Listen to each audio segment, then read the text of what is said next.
Welcome, welcome, welcome to the Interconnections Network.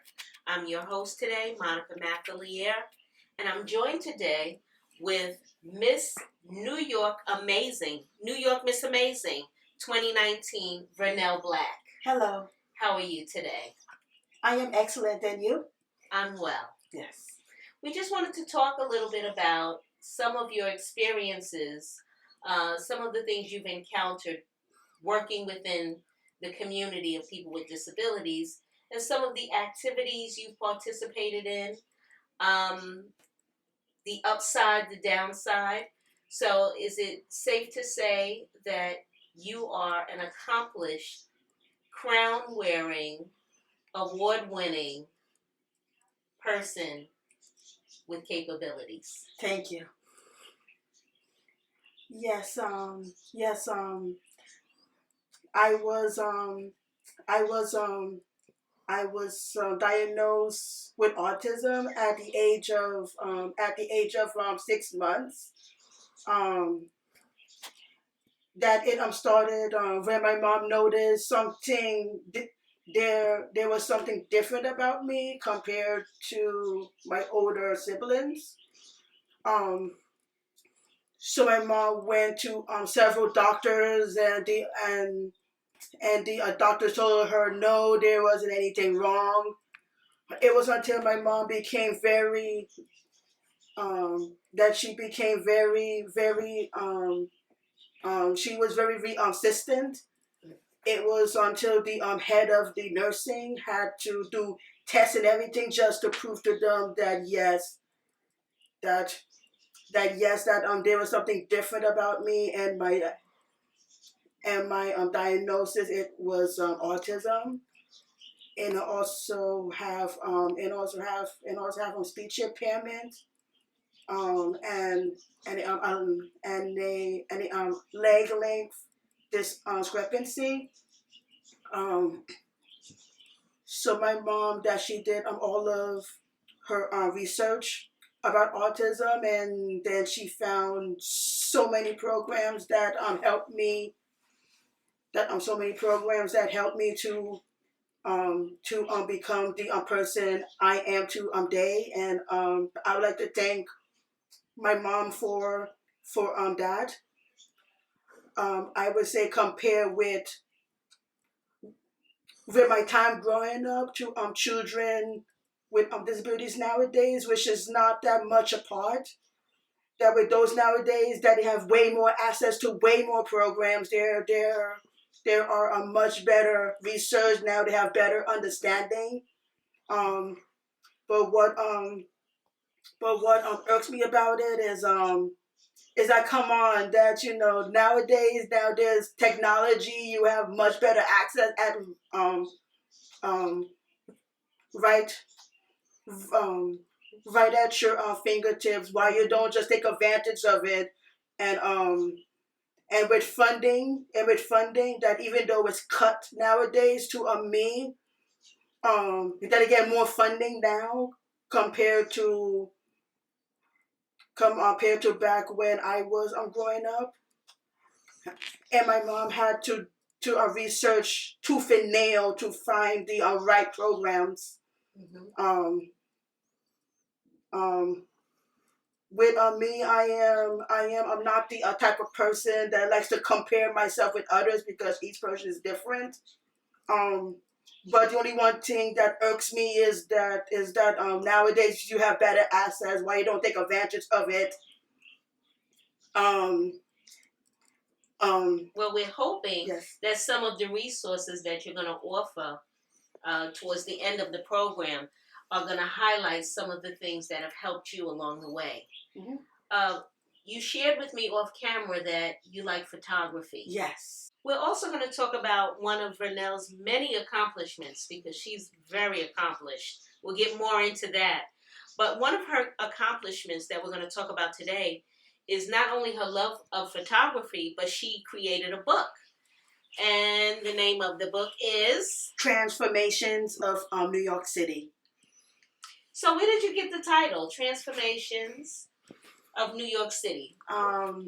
Since I love history and I love architecture, Um, so I found a lot of postcards and vintage photos.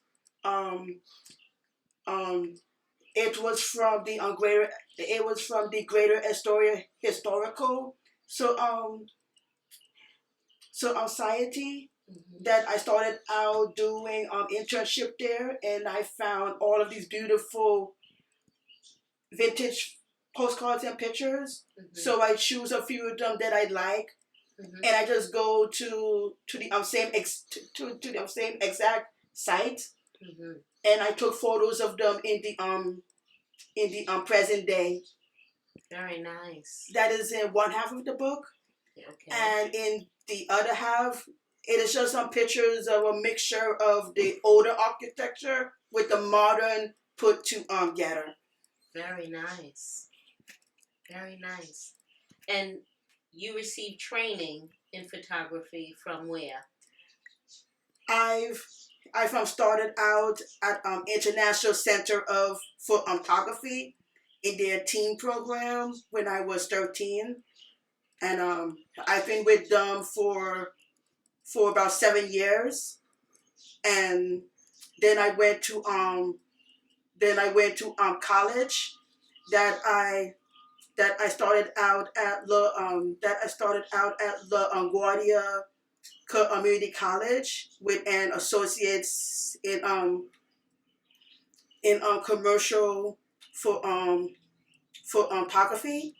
Then I transferred to Marymount Manhattan College, and I graduated with a bachelor's in photo journalism, and and now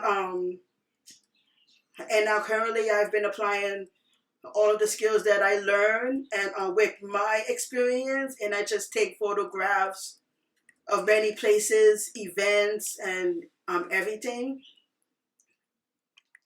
And I am also now a part of a program. It's called Neon. It's called Neon for photography. Very nice. You've achieved several awards as well. Yes. For your work in photography from the NAACP. Yes. I read. Were there any other awards that you received? Besides the NAACP awards, that I had an honors mention for. It was for a photo contest of taking pictures of Washington Heights, and also won second place with New York City Parks, and their team was Daffodils. Mm-hmm. So I won second place. Very nice. Very nice. So you see from your own experience how utilizing the services in the system for people with disabilities can work. Yes. Very good. Very good. Yes. I'm sorry. It can work if you It can work if the parents put their footing in it, and that it takes the parents, and it also takes the person that and it also takes the person that runs the services to have patience and to give understanding, and it also takes the individual to put a foot forward. Yes, and that too, of course. You have put a foot forward. Yes. And you have really, really achieved so many goals. Okay, one of my favorite pictures in this book is these two. This is a picture of 110th Street and 8th Avenue. This was it back in the 1900s with this long elevated train. This is my favorite one, and this is it. And this is the same neighborhood in the present day.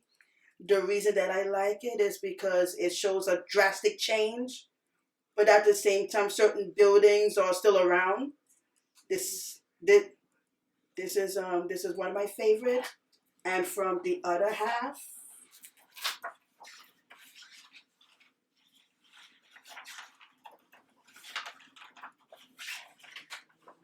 this is my favorite from the mixture of the older and the modern.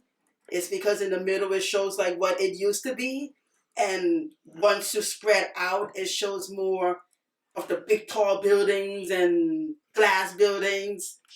Um, um, it shows like a time capsule to me. Now I see a lot of your pictures are from Manhattan. Yes. In Harlem. Yes. Do you see a lot of changes in Harlem? Of recently? Course, yes. In architecture, in culture, in the environment? Architecture wise, I don't see that much change. They just fix it up and make it better, and the rent gone up. Which is a good thing. And plus they building newer buildings. Yes. But like it was due to certain laws on how to build certain buildings. They cannot build like super tall buildings in Harlem, which is a plus. And that even though Harlem it is gentrifying the culture, it is still there, but in different ways. Okay. Like a perfect example is the Schomburg Center. At the Schomburg Center, you can still go in and you still learn about the history of Black culture in Harlem and in abroad. And when you go outside, you can still see the culture. It is still there. It's just showing in different ways. Very interesting. I didn't know that. Very interesting. So we talked briefly about the book, but we have to talk about where it all began. How did you get into photography? Or originally, that I wanted to be an anchor person at a news station. Since I love media and traveling ever since I was little, um, but but but due to my speech impairment, I just shift gears to do photo journalism. It is because I can still do my traveling. I can still talk about my story, but through images. And with images, they can tell a story. And my favorite quote is, "It is an image worth, and image is worth a thousand words." I'm very big on quotes. I love that. So, in your story, what are you trying to show people from your story in your photos? I would like to show people that there are many ways of telling stories besides orally. You can tell stories, a lot of stories, through pictures, and whether like with pictures or like with oral. With pictures, it is up to an individual on how they interpret the picture. So if there's a picture, what one person sees it, another person sees it totally differently. With oral, it's just like with orally, it is just a view of one person saying their interpretation yes. of it. Yes. Okay. And do you feel that you are successfully giving the story that you want to give to people? Yes. With your images? Yes. With my images that I get a lot of stories from different people. when they compliment on my picture, Mhm. that to some with an image I took, that they just see something positive, and with some people that they see more like a somber story, but it leads to the light. Mhm. And something you shared off camera is you don't take a lot of pictures of humans. Yes. What is the reason why? Um, I like portraits that I just like. That I like portraits that they can tell a story, but the reason that I'm not a fan of doing portraits is because from my experience, I've been bullied since I was little. Um, so with with time, that I just have this back of my mind, what people say and do. Mhm. Um, even though I am still working on it, that there are positive people out there. Yes. So yeah, that is the main reason why. But with architecture and nature, they are always there for you. They don't talk back. Um, it is up to you how you do those pictures. Mhm. And you choose the images. Yes. There's very little interaction when you're dealing with architecture or nature. Yes. It's just whatever's given to you at that moment, and you capture in that moment. Yes. So, in our discussion about your book, we talked about a lot of your work was done in Harlem, a lot of your pictures. Um, how do you get around in terms of traveling within New York City? Um. Um. Um.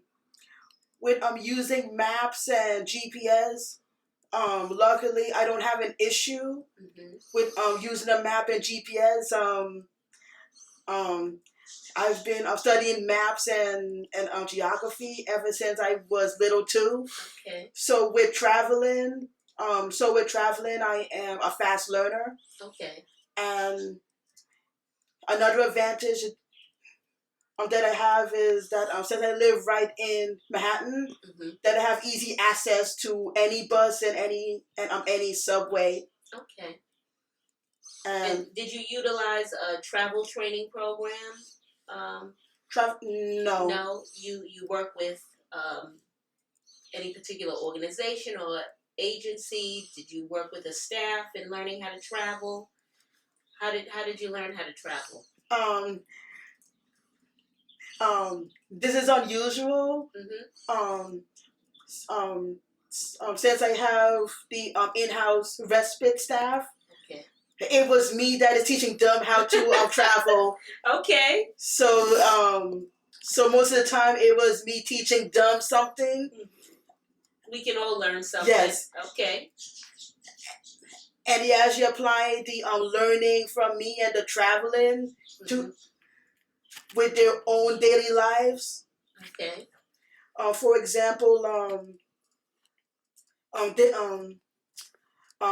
for example, that there is this that there is a staff that we are neighbors, Mm-hmm. and for her, how she used to get to me is she used to have to go around since she used Google Maps. Okay. But since she met me, since I knew where she lived is not far from me, so I told her, why you don't just take the bus? Okay. Just And you told her how to yes. get here. Okay. And you also shared off camera that you travel outside of New York City. Yes. Where are some of the places you've visited?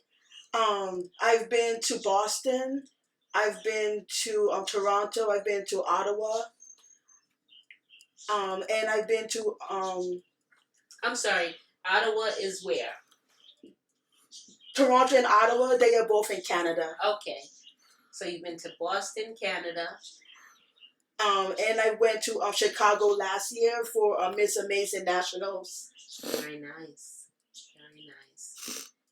And how do you find traveling outside of New York City? Um, it is not that hard. Okay. From New York City to Boston, it's just a simple bus ride. Okay. Simple bus ride for about 3 hours, 4 hours. Okay. And since I know with airplane prices, the ticket with airplanes is so expensive, Okay. and too much of pre-check-in ever since 9/11.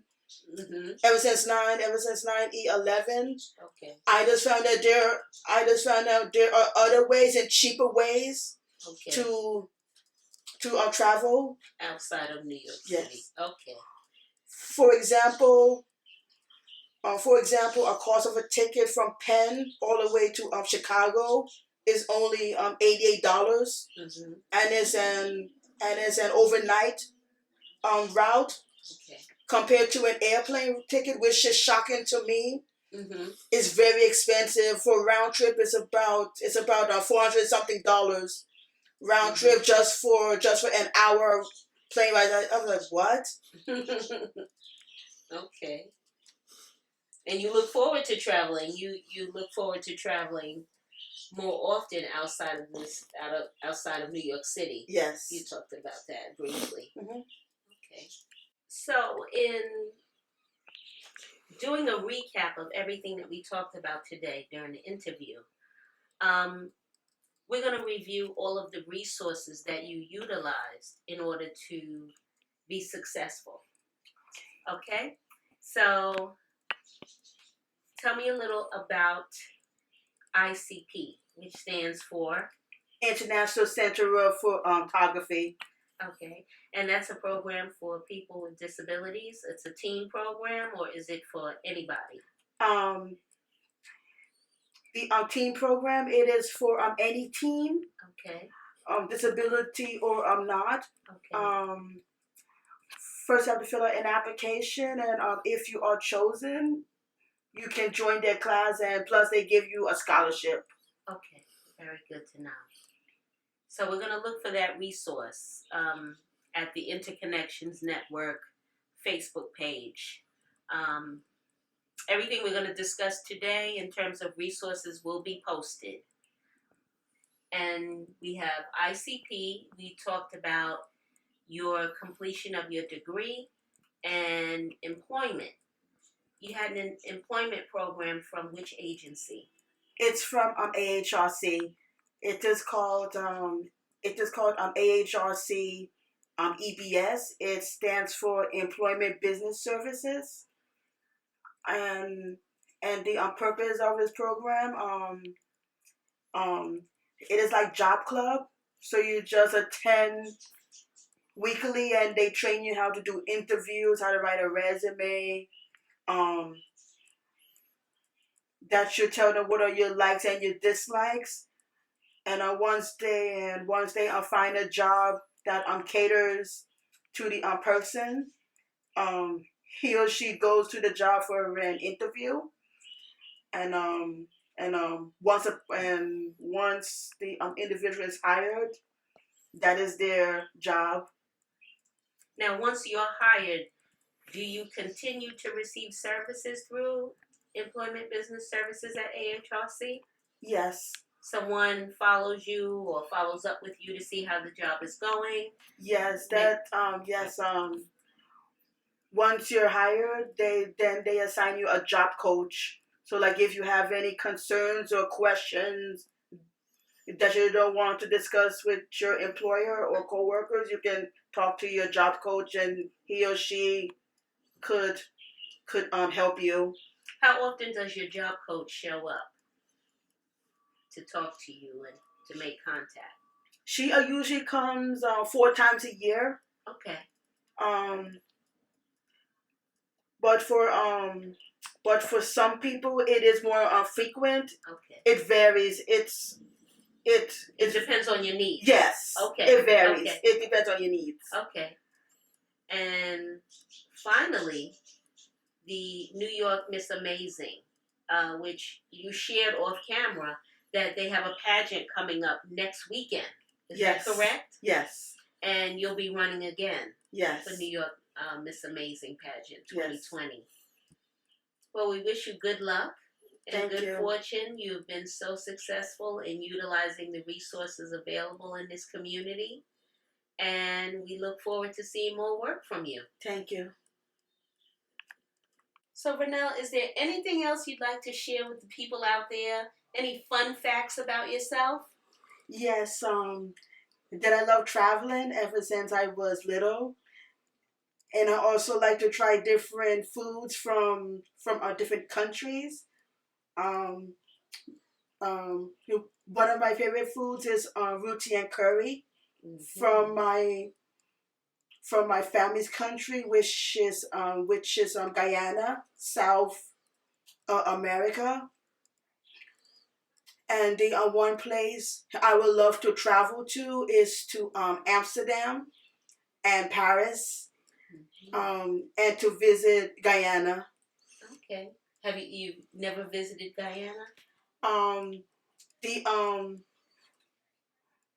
last time I was there, I was around 6 years old. Okay. And the first time I was a baby. Okay. So you're looking to have an experience in Guyana as an adult. Yes. Why Amsterdam? Is there something in particular? Everyone knows Paris. Everyone wants to see the Eiffel Tower. What's special about Amsterdam for you? It's the architecture. Okay. It is architecture. That they're it's the architecture. They have a lot of water. That I like to see a lot of canals. Okay. It's just something different. Okay. Very well. In closing today, we want to thank Vernell Black for her presence and her resources and all of her experiences and information. Thank you again, Vernell. You are welcome. In closing, I always end with a quote. And in honor of Black History Month, I wanted to end with a quote from Rosa Parks. You must never be fearful about what you are doing when it is right. I am your host, Monica Mathelier from the Interconnections Network. Thank you for joining us.